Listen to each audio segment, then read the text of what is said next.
What's going on, everybody? How you doing? This is Snoo, and we have a return to the 100 maps farming session, zero investment. If you were around last league, you'll know that I came out with this video. It was immensely popular. It was a strategy I stumbled upon.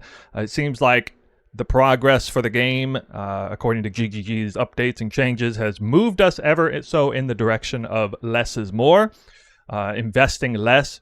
You can still get a lot of currency. Back in the old days, the prevailing wisdom is you need to invest more in your maps to get more out of currency. It made it really hard for new players or struggling players to make good currency in a league. But this strat, I promise you, it's going to be really, really lucrative, especially for day 4. We are on day 4 of the league. It's the start of my day 4.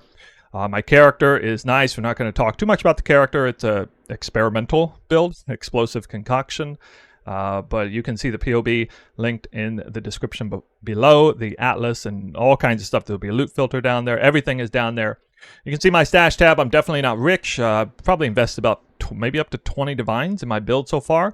So I'm really getting comfortable with it. Basically, the build is more or less finished in my mind for how I intend to, further upgrade. Definitely not going to do any sort of major upgrades with that now. Now I'm farming. I'm grinding out of my mind, just blasting maps, zero investment. I decided this league I wanted to prove to the community, to give you guys, the proof that you can actually just take a zero investment strategy that with nothing, you can unlock the atlas completely with no investment. In the end, I'm going to have to buy Putrid Cloister to complete my atlas. That's the only map I'm going to have to buy. And I'm just going to ignore some of the bosses. Not going to do all the bosses. But you can see I'm at basically 9 points shy. I've basically just not done the bosses. I did my quest bosses and that's it. We got everything unlocked here. We got only 6 favorited slots, so definitely don't need everything in the bank. Just 2 watchstones. In some cases, you can do the strat with 1 watchstone. But yeah, let's go back into this. The strategy revolved around Exarch altar farms, which Exarch altar consists of a lot of bubblegum currency primarily. It's not the only thing we're focused on in this strat today. Do a little bit of a twist from last league. But Exarch altar currencies are very valuable early on in the league when people still need things like gem cutters, glass blowers. They still need the instilling orbs, even enkindling orbs. They still need the regret orbs, the unmaking orbs. And then, of course, we got the big ones, the chaos orb, the awakened sextants. They also drop in the form of bubblegum currency. No major jackpot, divine orb, or exalt orb altars, but you can't really anticipate seeing those anyway. So that's why people really love Exarch altars. Also, there are some really nice jackpot divination card drops, such as divination cards dropped as for corrupted jewelry, I think, and even corrupted uniques. Could very easily see a fiend card or the insane cat. I know those are somewhat common for this one, so Exarch altar is very nice for that. It is not a very good pick for magic finding, however, and I know I usually do magic finding content, but not doing that today because I like being diverse. I also like playing in different ways. I don't necessarily like juicing out of my mind all the time. But I do like playing fast, and you can best believe we're going to be playing fast. And this one, we're going to see how many maps I can do, or rather, how much time it takes to do 100 maps. I can sort of calculate that by, I specifically rigged my Searing Exarch progress so that when I find the 4th major invitation, that will be the 100 map mark. So that's how I know that I will have done 100 maps. We'll see how long it takes. I can kind of record things in the back end, and then we're going to log all the data. But first, before I do that, let me just show you the atlas. I'll show you the whole data, how we're doing that. We're no longer using excellence, by the way, but yeah, here's the atlas passive strategy. It is linked in the description below. This is the one I've been showcasing on Twitch a lot. It's singular focus, wandering path. It was streamlined straight out from the atlas progression strategy. Basically involved just using Kirak for some extra Kirak master mission. That's how I got a lot of my unique map completion done. Of course, I spec'd back out of Kirak and then put some things in Exarch altars. I also started doing heist because I wanted to do heist because I can make a heist have a very high chance of spawning. And let me see how much time. Oh yeah, 56% chance. So it's a default 4. So 60% chance I get a smuggler stash. There's also a chance I get bonus smuggler stash. A lot of extra blueprints. Heist materials are extra valuable in the beginning of the league, or rather, the value of currency is higher in the beginning of the league, and they just kind of remain stable for a long time. Certain contracts will not be counting, so I have to double check.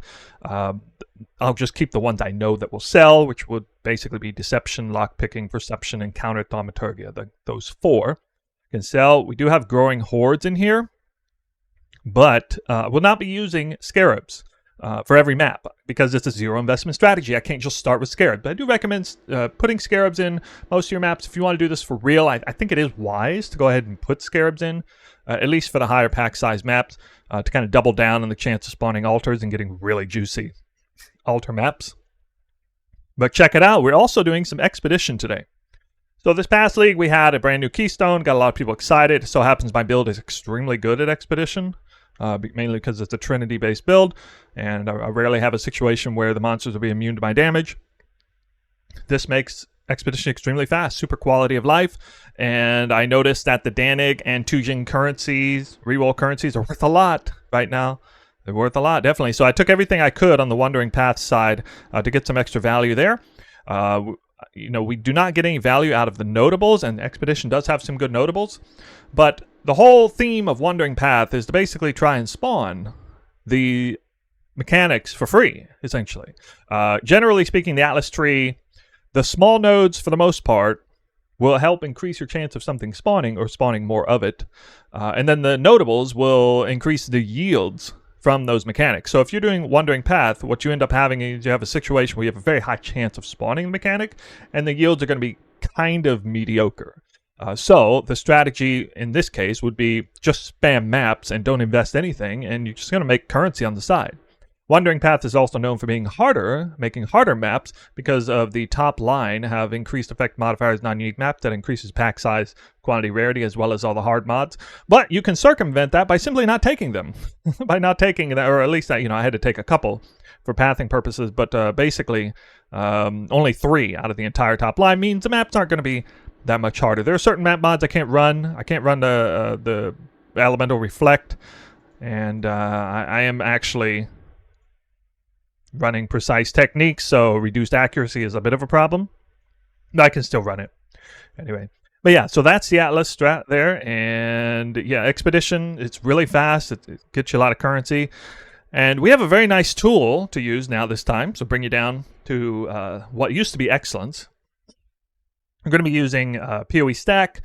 This has been updated, and I say now, at least in my opinion, superior to what Excellence could. Its algorithms or its way to track information is definitely more up to date. It can actually keep track of contracts and logbooks and things like that, so I don't have to go out of my way to try to tabulate those individually. I have loaded my account in here. So a quick little lesson on PoE Stack. It's just a website. You don't even have to download an app, and you just put your account in. And then you have your dump tabs here, and you want to, check whichever ones you want to check. In my case, I'm using the last 4 major dump tabs. These are the ones that kind of keep track. It's empty, empty, empty. 1 map. Thus, 0 investment. This tab is where I usually have all the scarabs and all the compasses and sections, all the currency to make up for the Curic crafting mod prices, all of that. But yeah, this is truly authentic. 1 rare T16 map is all I'm starting with. Anybody can get 1 rare T16 map. If you can just make it to maps, you can do this strategy. So long as your character can handle it. And it's just basically Alk and go, or rather just go, essentially. So yeah, back to PoE Stack. I'm going to load the tabs. And there it is.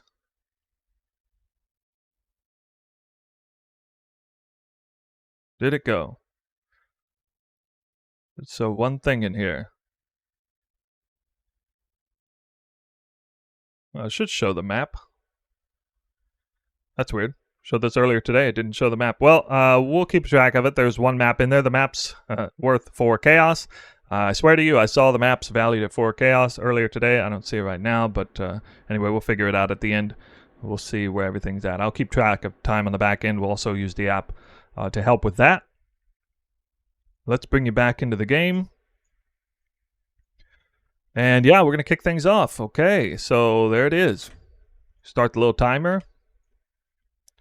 And I'm going to show you a map. Again, no scarab, nothing there. No master mission. Just Searing, Exarch, and 8% increased quantity of items found in this area, which isn't actually all that important. One thing I forgot to mention, I did actually strip points out of increased higher map chance. Now, the reason I did that is because even though maps are very valuable, they're not supremely important, these points, because we're relying on adjacent map drops, for which we have 100%, and indeed I did find out this prior to this league that 100% caps out, and I can't see where that's listed here, but basically I have a 100% chance total for an adjacent map drop. Now, I am running singular focus, so there's a chance that it will not drop the right adjacent map, but with just a few favorited slots, you can make it way over 50%. We're talking 80, 90% chance to truly drop the favorited map. Now, I'm currently running with 5 and 1. We're going to be flip-flopping between Crimson Temple and City Square. We can see where those are at, if I type it right. Okay, we got City Square here, and then we got Crimson Temple here. Now, if I run 1 Watchstone, it's a problem, because City Square is 14, which is still okay for Eldritch Altars, but Crimson Temple is only 13, so that won't work. So we have to use 2 altars. You have to kill Exarch and Eater, or get carried, either way. So double T16 is nice when they're T16 because they become valuable. And yes, indeed, I have been over-sustaining these maps and selling these maps quite easily. How many points do I have? 123. 123. All right, so here's the first map. Reset the timer there. Okay, you get to see Explosive Concoction in action, so that's exciting, I guess. Oh, look at that, double Smuggler's Stash, okay? You can see blueprints can drop out of there. We'll take a look at all that stuff a little later time. We're going to rush the boss. We're going to rush the boss because we want the altars to be for minion side only. Okay, it's very important. Oh, wow, a hidden invitation. We do not want to be spawning rewards for the bosses, at least it's not very good, because we want to be loading up on the minion altars, make those worth more. Now, typically, like, loot on the way back, because I'm a shield charge build, so I can actually move even faster than my bow builds can. There we already got an adjacent Crimson Temple duplicated map drop, so already over-sustaining maps. I do kind of hope I get an Orb of Binding or Orb of Alchemy, so I can actually alch it initially. That won't be a problem in the long run, but technically starting zero investment strat is kind of rough. Okay, there's rituals on the map. I'm not going to do them. Not doing ritual because it's too much time, and the only reason I'm doing expedition is because it basically takes no time now, thanks to the brand new keystone. Actually, it's kind of sad I didn't spawn an expedition. I think I got about 80% chance to spawn an expedition, as a matter of fact. So this was actually a pretty bad map because I didn't spawn a single altar and I didn't spawn expedition. So this is what a very dud of a map is going to look like. This is like kind of, this is about worst case scenario. I guess worst case scenario is I don't even drop the adjacent map and it's a singular focus fails me there. But anyway, this is, it's good. I can showcase what it looks like to be really dry. I did get the Smuggler Stash drop, but anyway, you can see it's there. Okay, we'll undo the tab affinities, put everything in dump A. Rogue markers will add up. Lockpicking and perception do have some value. This is indeed worth 5 chaos. And I did get an Alch Orb, yay, so I can alch these 2 maps. And fortunately, they rolled okay. So now I'm already kicking things off. Actually, I think I'll just keep them here in dump A because that should be fine. Can run most of the map mods. And we just go again, okay? So I'm ping-ponging Crimson Temple and City Square. Crimson Temple is also a great map, of course, because the divination card drops may happen. Who knows? We may actually see a legit apothecary drop. It's definitely should see less than 1 apothecary drop in 100 maps. I think the ratio is something like 1 in, for this kind of strat, probably about 1 in maybe 600 maps on average. I don't know. It'd be really, really rare to get it to happen, so I'm not counting on that at all. If it happens, you'll figure it out as far as like the actual projected currency gains. But at any rate, 7 years bad luck and enlightened cards still likely to drop. I have seen a Dragon Heart drop already. But yeah, just kind of playing the Crimson Temple the way I normally would with boss rushing. It's very important on these maps that the boss is in a predictable location, so we can rush him. I was doing Glacier and Mausoleum. I like Mausoleum and Jungle Valley for this kind of strat because I don't even have to rush the boss to get the altars that I want. Oh, here we go. We got an expedition this time. Nice. All right, we got Chaos Orb Altars. Definitely going to walk out of here with a lot more currency than last time. Just kind of make sure. Put that in a decent spot. Okay, I hit it. All right, and I'll use my Val Smite. Oh, I got stuck right there. A logbook? Whoa. Trying to get a safe spot here. I might die. The Expedition definitely can kill me. I'm level 93 now. I'm not sure if I'll be able to level because Expedition is actually kind of rippy. But, you know, logbook's nice. It looks like something might be... Yeah, okay, they're immune to fire damage. And actually, fire damage is my primary damage. So even though... There's one thing I like about this build. I also do a lot of lightning damage and some cold damage. So even if they're immune to one of the major damage archetypes for this build, I can still clear the Expedition fine. This whole like big boom explosion thing is really annoying though if you only do one damage archetype. You may not want to do Expedition. You can actually choose different strats. You know, I'm doing... Some people, you know, if you're doing Lightning Arrow, for example, you probably want to do Legion. Other strats, you know, maybe you want to do... I don't know, Harvest would be decent with this strat, I think.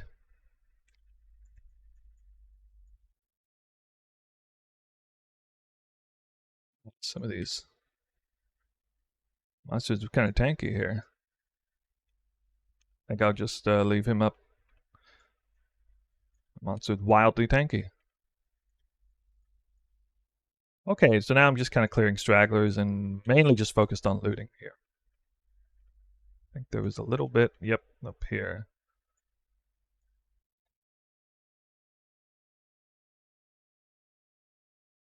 Oh!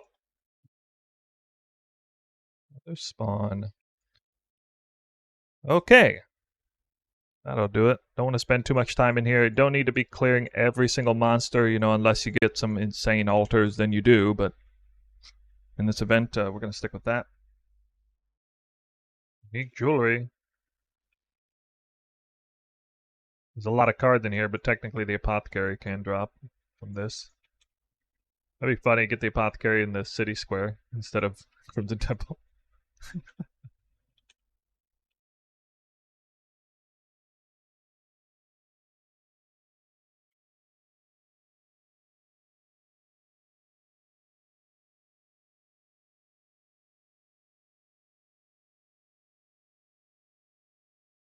Einar's Memory of the Sacred Grove, big drop. First jackpot of the day. It's not like huge or anything, it's the equivalent of a Divine Orb though, I think. At least was yesterday. I got one yesterday too. And I got the one with the beasts. I swear to God, if you fail me again. Wait, there's like nothing here.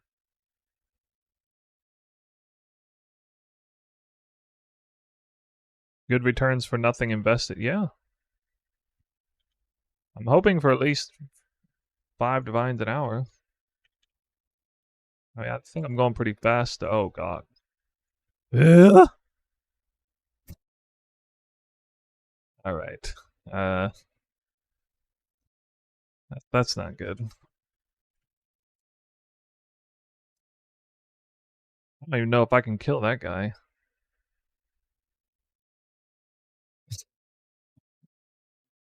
The stuff of nightmares, man. Should I try again?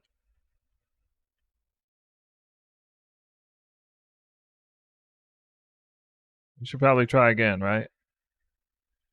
Surely I can get him. Remind me of the God Touched face off I had to deal with. There's also Soul Eater mob. The Highwayman. Is that the Highway? Oh my God, if his name's the Highwayman, I'm gonna freak out. I'm coming for you, man. Oh God. Ugh. Oh. Beach limp. Nah, I can't take that guy out. I want to pick that stuff up though. It's crazy. No way. I'm gonna sacrifice all my XP gains to pick up a couple of little things here. Eh! Run!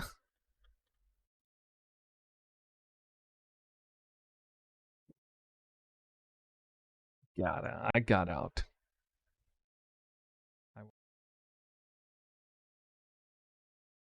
I now remember the Sacred Grove again. And the chances of that being like the item I find twice. So low.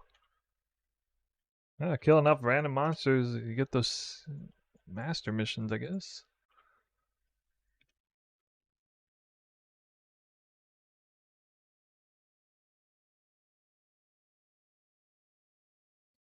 So very disappointing, actually. I even got a Veiled Chaos Orb of all things. What the fuck? Man. Why buggy or something there?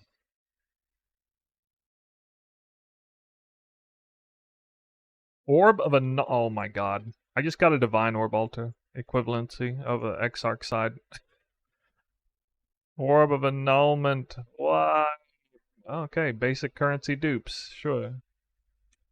Might as well. Dupe some Orbs of Annulment. Yeah. Well, it's not actually. It could be an Exalted Orb. In which case, this is actually worth more than Exalted Orb, I think. Maybe. Nah, probably not.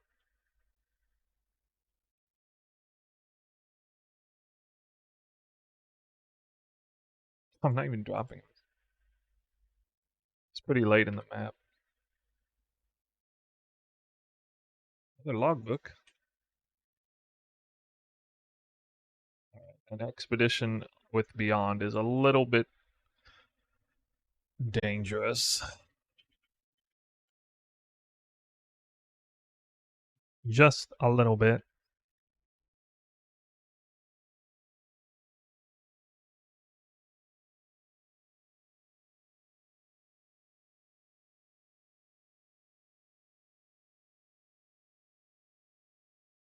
What? I just got a death rush? Oh my god. I just got a death rush. Actually decent. Unique. Oh my god. I mean, I'm pretty overdue for something. So, I'll take that.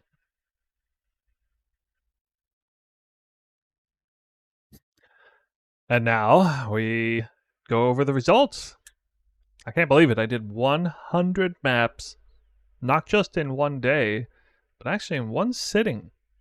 So that should tell you something about this strat, how kind of just zoomy and blasty it is. I've often said maybe I'll do 100 maps in one day on the stream, maybe, just maybe, but I never do it. Always kind of wear out a little bit. But here we did it.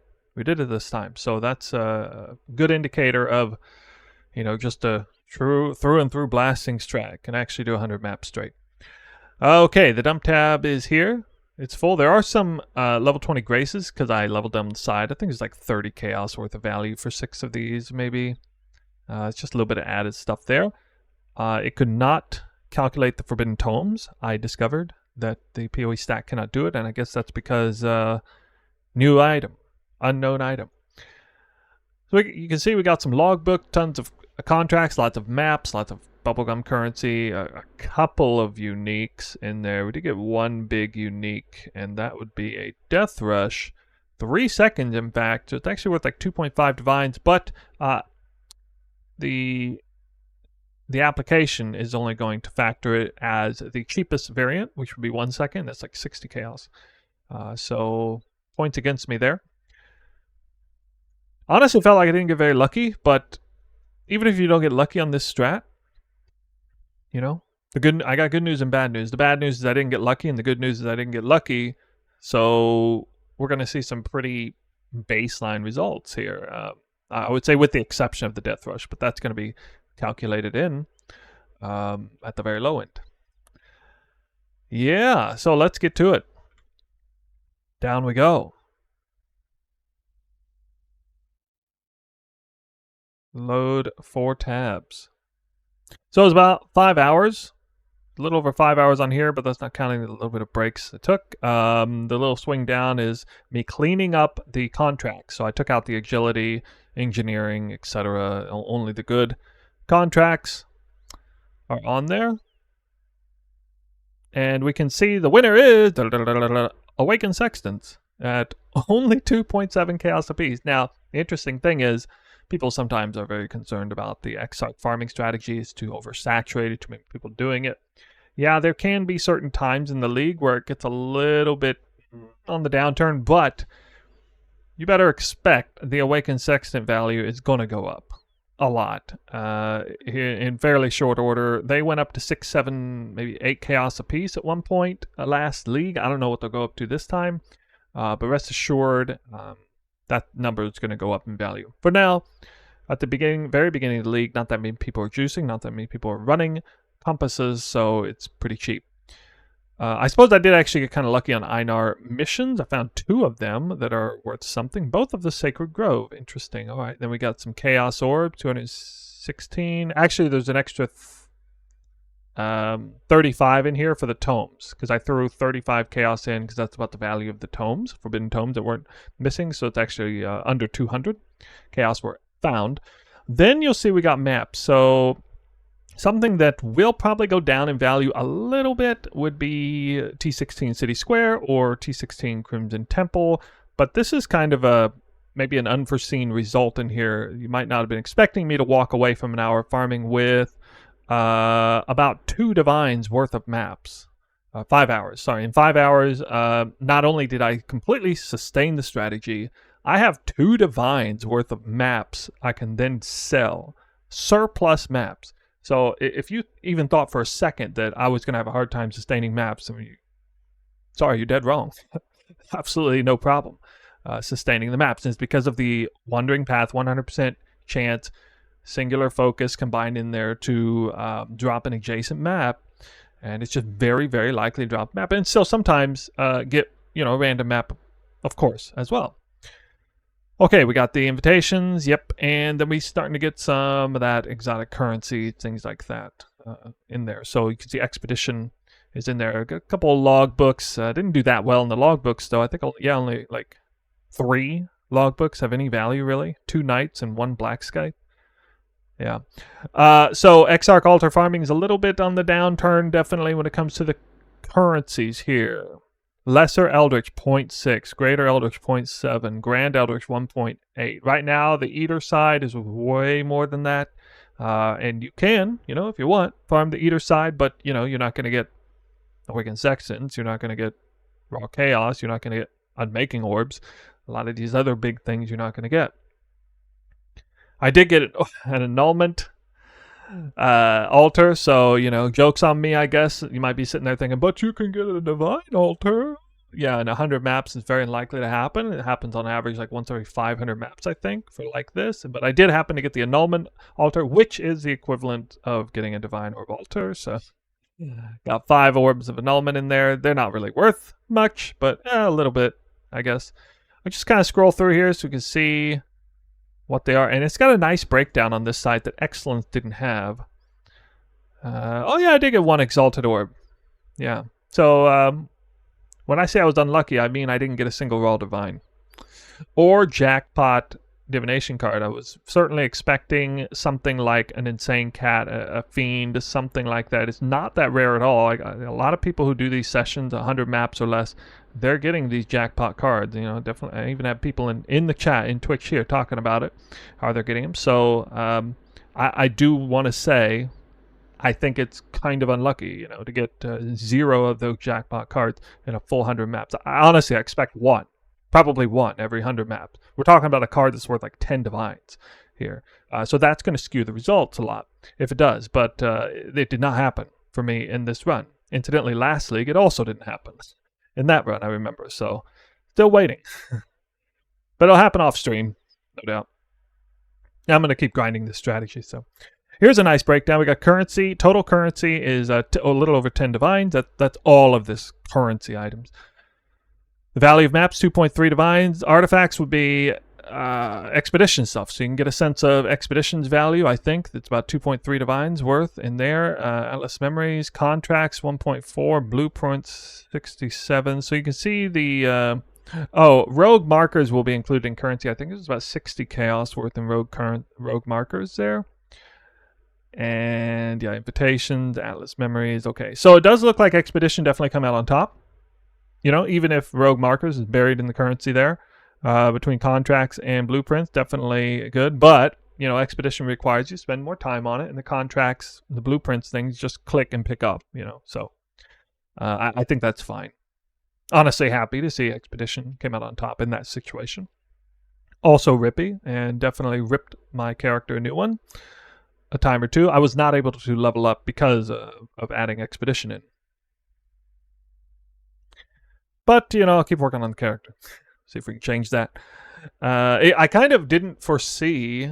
well, I'll get into that later about expedition here. We'll get final thoughts. But first, let's close this out. A little bit of essence. That's kind of weird. You know, there were some essences that spawned. I guess there's a lot of value there. Yeah, to get some specialized scouting reports, some fragments, and it just dropped off there. One cluster jewel, and I did a couple delirium maps, and there's the gems or the graces. So that's it.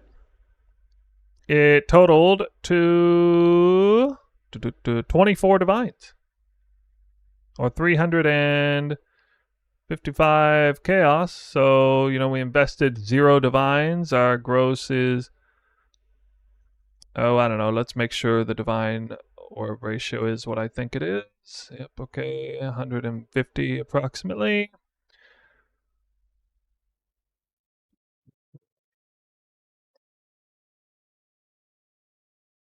That's weird. It's supposed to be over here.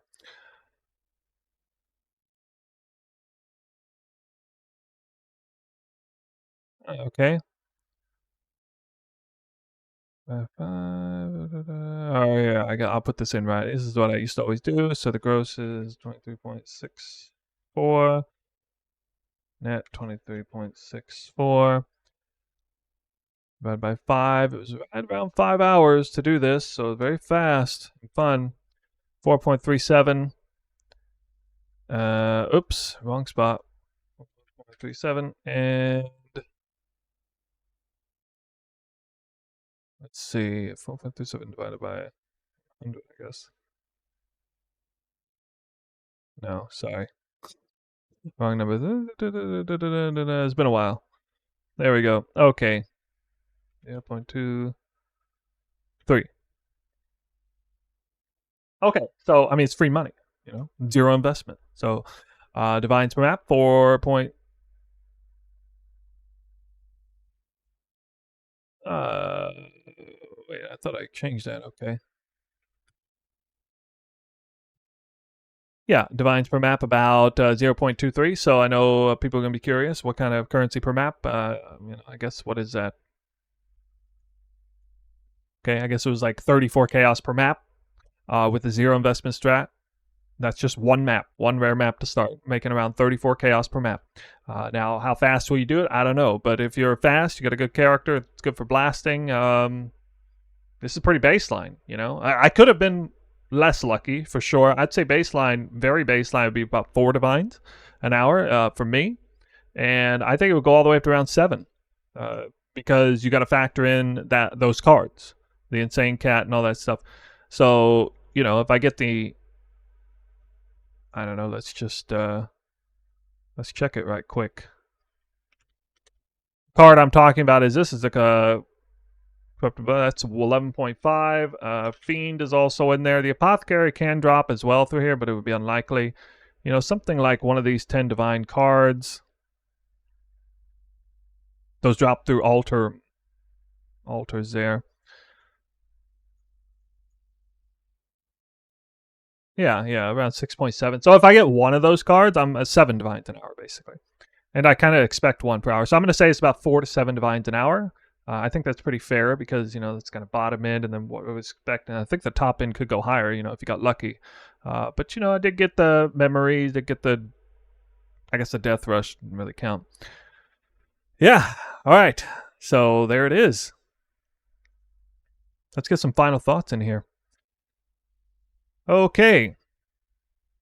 So first, I'm playing Explosive Concoction. It's definitely a little rippy, but the build has come together nicely. All the currency I've invested, it's gone into the build. But Expedition did tear me up a fair bit, and I lost some time doing that. But it did make a lot of currency on the side. I didn't take into account what I was going to say a second ago. Is I didn't take into account the big bomb blowing up all the remnants. And even if I avoid all of the damage immunities. I may get like stacks and stacks of regen and blocks and stuff. So in some cases, it was just kind of weird. The monsters were almost invulnerable anyway for me. So that's intriguing. It's a quality of life keystone, but it kind of demands your character to be overly powerful, or you have to meticulously try to guide the major explosion. So I'm thinking twice about expedition. If I want to level up, I think I'll just pull out of it. So I might do some more runs in the future without expedition, just so I can get up to level 96, 97 or whatever on my own. I think will be fine. But yeah, big winning strat. I think it's even better than last time. Maybe one reason for that is because of the map choices. When I did this last league, we didn't really factor in the value of the maps because it was like T14, T15 fluctuating. You can't sell those maps, not in bulk, not without a popular streamer popularizing the strat anyway. But here we have a situation where we're ping-ponging between Crimson Temple T16 and City Square T16, which you have to understand, City Square T16 is a boss rushing map for people who just rush bosses for invitations and things like that. And they're not sustaining that map. They actually have to buy that map over and over again. And a similar story can be said for Crimson Temple. People do it there too, and not everybody's juicing Crimson Temple to the nines and self-sustaining it either. So of course it's one of the most popular maps ever. So a lot of people are running it. Some people suggested Mesa and Dunes to get that new divination card. I know people would be asking about that in the comments if I didn't address it. I think that's fine. I'll explore it a little bit, but I really don't like Mesa for its terribly low monster density, and Dunes, I'm not a huge fan of that map for like anything except running like Legion and Breach. I don't really like the idea of trying to like boss rush that map and then come back around. It's an okay map. I also don't think it's that great of density either. For the record, City Square is not that great of density, but Crimson Temple is pretty good. Almost forgot to mention, obviously I could have dropped an Apothecary out of the Crimson Temple, and if you do this, I probably would drop like once in 1,000 maps or something like that, or less. So I don't know. If you want the regular result, maybe try Mesa, and if you want to see divination cards drop periodically, understanding that we're not farming divination cards specifically, but yeah, if you don't want to try to hold out for the crazy jackpot Apothecary off of the Crimson Temple, off of a no juice strategy, you're holding your breath if you think that's going to drop in 100 maps. So yeah, we'll just leave it at there. So I know there's probably a lot of new people who didn't really maybe anticipate that a strategy like this existed or could be pulled off, and I'm here to tell you that absolutely it can, and it's not the only one. You can pick other different things on there. The only thing that's super important is that you go Wandering Path, 100% chance for adjacent map to drop, which means you need enough of these adjacent map drop. Take all or virtually all of the map drop duplications. Take Exarch altars, or if you really want to, Eater of World altars, same thing over here. And you don't have to do heist. You don't have to do expedition. You could do Legion if you have a different character for that, or you could do Harvest. I think would actually be decent for thinking league specific rewards. You got to pick something that's good league specific rewards without notables. There's not going to be that many things. But yeah. I hope that helps. I hope that helps you guys and sets you straight for a great strategy. I like juicing maps. I like investing big time in a map, but I also like these no juice strats, and we're going to see how this turns out. We're going to ride this out all the way to Mageblood. We're going to see how long it takes me. I wouldn't be surprised if it takes me less time than normal, because at the end of the day, kind of don't realize just how much time you save when you're not spending any time on trade trying to buy these items off of bots or TFT or one at a time, 10 at a time. You're just not spending any time doing that. All you have to do is liquidate things, which means the customer's coming to me when I liquidate however many orbs I'm making at once, for example. It's very quick and easy. So definitely a big win for the trade side of things. When it's zero investment. No scarabs needed. I did run some maps with scarab, but only insofar as I had extra rusted scarabs. I just put them in for the some of the maps. Could not self-sustain scarabs, but it's not important. You don't have to. If you want to do zero scarabs, I guess you just run Stream of Consciousness instead. And just be there. If you have any questions, let me know in the comments. That's it. Sorry for the long video, but this is how I do them, and I hope it's thorough and informative enough for you. All right. Well, thank you for watching. I'll see you in the next video.